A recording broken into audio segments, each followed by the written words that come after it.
All right, hi, welcome everybody. We are going to get our next session running. Thank you so much for being here. This is actually a really exciting session because we need to clap like at least 3 times today. So we're gonna go first. Arnalee, yeah! All of this because of her. Woo! Love it. All right. So again, please make sure you've got your phones on silent or at the very least vibrate. Follow along in Venulous if you want to ask your questions through there, or at the end you'll have the opportunity to grab the mic and ask them out loud. And with that, we're going to go over to Arnalee to hear about building a community of mappers to support peace with OpenStreetMap. Thank you, Lauren. So yeah, you may know me volunteering for OpenStreetMap Philippines, humanitarian OpenStreetMap team, and even OSM Foundation. But yeah, I also have a day job. I'm a mom of a almost 6 years old kid, and for my work, really, I work for the United Nations Global Service Center. So I just joined this February. So yeah, I'm Arnalee, and yeah, but before I go about the UN Mappers, so UN Mappers is part of the UN Maps program where we harness the power of open geospatial data to support UN peace building and humanitarian efforts. So we do this in a number of geospatial services tailored to support the United Nations. So we have different kind of base maps. We have mobile apps, we have geo portal, we have digital twin and everything. And this all caters to the peacekeeping operations in different parts of the world. So yeah, and we cannot do this without this four things. So the open data and UN data enables putting up the map for these maps, and also the our technology includes a mix of open source, commercial, and also hybrid infrastructure. We also have in-house capacities. That means we have lots of consultants working on this, developers, even mappers and validators, in our office in Brindisi. And of course, we can't really do that. We have lots of countries we support for the peacekeeping. We can't really map and hire everyone, but we assemble or we build a community of mappers to help us update the data for the UN areas of interest for peacekeeping. So where is the UN Maps used? UN Maps is used for planning, security, reporting, even humanitarian relief and logistics, making sure that logistical operations is in these field missions or peacekeeping missions are delivered timely. And yeah, I think one of the things I really found cool about UN Maps is that they support patrolling, and patrolling streets or ways. Those are the ways or roads that are safe for people or for UN personnel on the ground to be able to do their job, and to support conflicts. So these are some of the things or some of the kind of testimony from our UN field mission. So for example, in the United Nations Support Office in Somalia, they use it for delivery of logistical support and logistical operations, and also critical life supports to be able, for example, food rations to those in need. The next one would be in Central Africa. So every elections, they need to ferry the electoral ballot to make it safe. So this is one of the patrol roads that they use to help the electoral ballots move forward, and that the elections be implemented properly. And in South Sudan, for example, one of the things where UN Maps is used is that there are some herders, there are armed herders that kind of in conflict with the farmers. So the UN Maps are used to find to find these farm areas, and so that they can talk with the farmers and even the herders to have a uh, resolve the conflict, and make sure that these farmers are safe and live in peace. So all of that UN maps, the backbone really of UN maps is not only the data, but also the UN mappers. So yeah, now I go to UN mappers, which is the crowdsourcing community of UN maps. And here are how we build communities and how communities get involved with UN mappers. So first, you learn, you map, and then yeah, you join the community. And one of the things that we are really proud of is to be putting up these UN Maps Learning Hub. These are free, open, accessible, as well as multilingual, self-paced platform.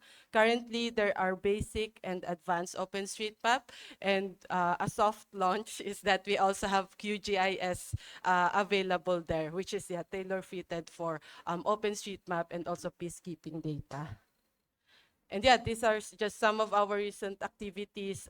In addition to peacekeeping efforts, we also support other UN entities and agencies. For example, for the past 3 to 4 months, we are mapping agricultural waterways in support of the Food and Agriculture Organization of the UN, so that this data and these maps will be used for food security, to ensure that crop production is going, and also to ensure that yeah, water is sufficient for these crops. And yeah, we have a monthly MAPI hour, where yeah, we hold it every last Friday of the month. So yeah, so that we can fellowship with the community and also hold mapping and data training. In addition to that, we do the Validation Friday, and we have Validation Friday MAPI hour. So the idea for that came from, yeah, I think from Matt Giblet, who did the Validation Friday, like even before the pandemic. And yeah, Validation Friday is that from Saturday to Thursday we map, but yeah, every Friday we also validate what we map. And then we also always recognizing the contribution of our mappers. So we also have the Mapper of the Month, where we highlight very super mappers, not only mappers, also trainers, educators, community engagers within the UN Mappers community. And yeah, this is actually one of the things that I'm currently working on since I joined UNGSC, the UN Maps Community Ambassador. So we want to build local capacity, especially in our field missions, as well as yeah, in countries where there are UN Mappers community. But yeah, there are some hiccups and challenges. I think for around like 2 to 3 months, we wanted to do this through the UN internships. Currently, we don't have funding to fund or support the UN Maps Community Ambassador. So yeah, we are doing it through internships to make sure that yeah, there is still, you know, legal arrangement within the community and the UNGSC. But yeah, there is a strict policy of in-person internship currently in the UNGSC right now. And yeah, we are also kind of struggling to find data production outcomes, or what would be the goal, especially in peacekeeping area, because yeah, as you know, peacekeeping missions, they're very busy, and yeah, it's kind of hard for us to coordinate with them to understand their field data needs. So yeah, I was hoping we're like in the middle of this community ambassadorship, but actually we just the call was just posted, and we are now currently evaluating it. And actually, this UN Maps Community Ambassadors, this was built through successful similar activities like the Youth Mappers Regional Ambassador, Open Mapping Hub, Open Mapping Guru. So yeah, currently right now, even though we weren't able to make it for internship, we do it as a UN volunteers call. And yeah, we are currently evaluating as of right now.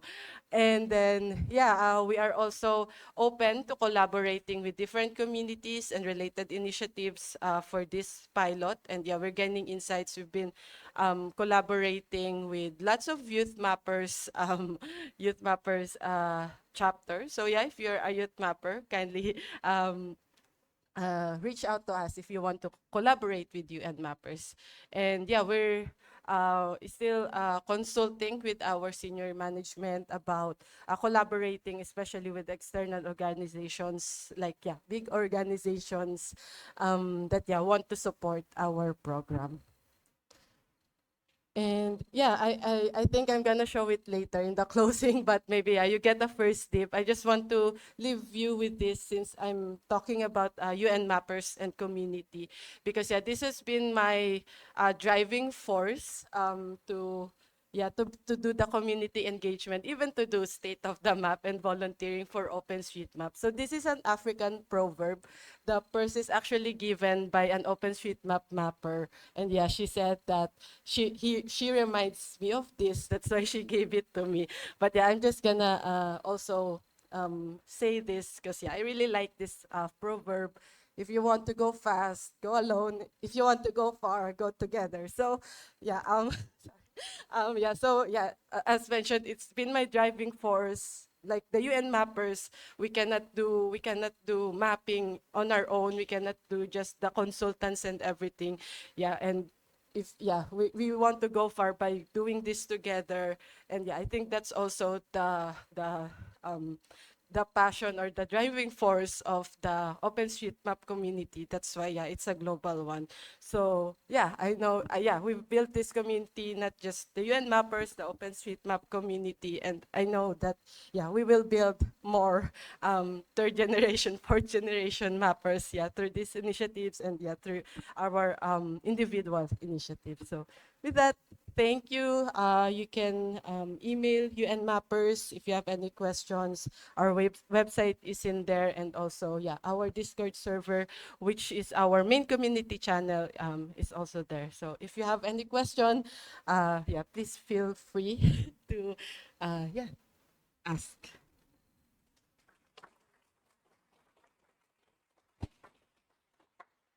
Amazing, Annalie. Thank you so much for that. The first question that we're going to ask is from Venulus. It's a fantastic one. I'm a big fan of this. Does your child know that you are an awesome mapping hero? Thank you. Wow, that's so personal. But currently, he knows that mommy and daddy maps. But he doesn't. He doesn't quite understand it yet. Very fair, but at least he knows. That's the main thing. All right, so we got some questions from the room, which is great. Hi. So thanks, Annalie, for the presentation. I wanted to ask, so the data is being used for people on the ground, so UN forces, UN staff. Do they actually also get to map? Do they get to give you feedback if there's something wrong, or also help out in the data collection? Yes, of course. Yeah, they also map, but actually one of the kind of challenge, that's why UN Maps was formed, is that the collected maps on the ground is not that good. So so that like the are not that good, and also insufficient. That's why we kind of integrate what is being mapped in OSM, as well as those on the ground also kind of validate it. But those that were previously collected through the ground or through UN data sets, they were insufficient. That's why OpenStreetMap was really used for the UN Maps program. Excellent, thank you. Question from the room back there. All right. Yeah, thank you, Anna, for that presentation. So my question is on, I know the United Nations have like a UN volunteer program, which is like online, people can do like, online volunteering, and also I think on ground volunteering. So is there like a linkage between UN maps and the UN volunteer program? Like, can people who do like digital volunteering on the UN volunteer program contribute to UN maps through mapping? Great question. All right, coming back up here. Very great question. So actually UN Maps, or the UN Mappers, is a volunteer community, and UN volunteers, that's the agency that kind of not combine, but like coordinate all UN volunteering within the UN entities and everything. So yeah, I think it depends on the. Right now, we are building kind of tighter relationship with the UN volunteers so that UN Maps or UN Mappers community can also be recognized as UN volunteers. But yeah, like they are UN volunteers. There's only like something like that. But yeah, it depends. For UN volunteers, it depends on the needs of the UN agency. So for example, I think UNDP in Asia, there was a call to map Myanmar earthquake. So yeah, we coordinated with them, and then what you call it, coordinate also the OSM Myanmar community. So like yeah, there is same activities going on. So yeah, currently you can say that UN volunteers is for all UN, while UN Maps and UN Mappers community is more on geospatial OpenStreetMap community volunteers of the UN. Thank you, Geoffrey, for that question. Excellent, thank you. Any other questions from the room? All right, we'll let you think about it. We'll go over to Vanulus for a moment. Is there any conflict or resistance to the field mappers from people who don't want their home mapped or are suspicious of what is being recorded? Yeah, that's a question I cannot answer right now. I'm not an expert in the field office. But yeah, I think in the venue less, Mikel Montani will be there later. So yeah, that can be answered later or through our email address, UN Mappers. All right, and another one from Vanulus. OSM has a problem that we have a lack of volunteers, example, OSMF working groups. So it seems that having a UN ambassador pool would reduce the number of people for other groups and communities. How do you navigate this issue? Okay, so I think we don't want to compete with OSMF or HAT or anyone. I think we want to also add to the volunteer pool. But these people, we are really looking for those who have that passion to support peacekeeping mission. So, for example, HAT, they're focused on humanitarian mappers. The UN, we're focused on engaging people, young people mappers to support our peacekeeping mission. While, for example, youth mappers is also engaging young mappers. And these young mappers, they when you build that kind of passion to them, and also that knowledge to use OpenStreetMap or to do open geodata, they'll branch out, and then they will not only branch out to the initiatives they want to do, they will also branch out on like engaging more people to OpenStreetMap. So yeah, that's how I see it. I don't see it as competing with any current communities or organizations doing OpenStreetMap. So yeah, thank you for that question. Excellent. Thank you for the wonderful answer. Any other questions from the room? It's looking like no. All right. Any other questions from the venue list? There's not anything that's come through in the last 30 seconds, but we'll wait and we'll see. So unrelated then to maybe some of your content today, but I'm sure people in the room are a bit curious about this. How has it been for you running this conference, and are you doing okay? Okay, I think this should be out of the recording, Ma'am Weng, because this is unrelated to my topic. But yeah, it's been well. I absolutely can feel it in my body. But yeah, I mean, I'm not here for just me. I'm here for the community, and I want everyone to have a good time. So yeah, it's been great. Maybe yeah, if you see me, just tap me, or I accept hugs. I really need that. And then yeah, the other volunteers, yeah, just tap them or anything. But yeah, I'm glad that I hope everyone is enjoying and having fun. So and yeah, that's the best. It feels when I see that people are talking, networking, attending sessions and everything, then yeah, that's the best. Like, oh my gosh, everything is working out, and everyone. It's a fruitful conference for me. Amazing. You're doing such a good job. Everybody's a huge fan of you. Thank you for everything.